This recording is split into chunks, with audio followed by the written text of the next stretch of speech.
On my way home from work, I suddenly spotted a clown standing up ahead. He was messing around with some playing cards in his hands. Having just gone through a breakup, I didn't want to deal with anyone, so I decided to take a detour and avoid him. But this clown suddenly blocked my path, gesturing that he wanted to perform a magic trick for me. I really wasn't in the mood for any kind of show. All I wanted was to get home as fast as possible, so I chose to completely ignore him. As I walked away, I couldn't help but glance back.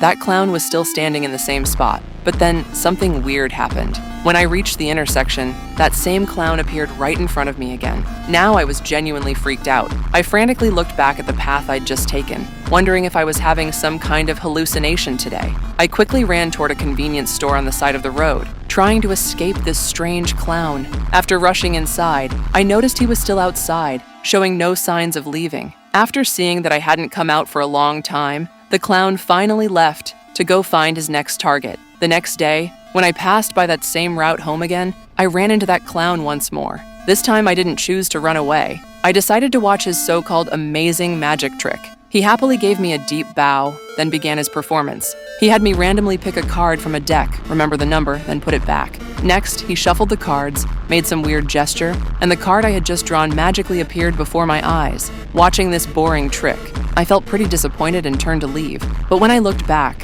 I noticed the clown's expression had suddenly become incredibly creepy. He was actually following me. I felt like there was something behind me, so I spun around to check.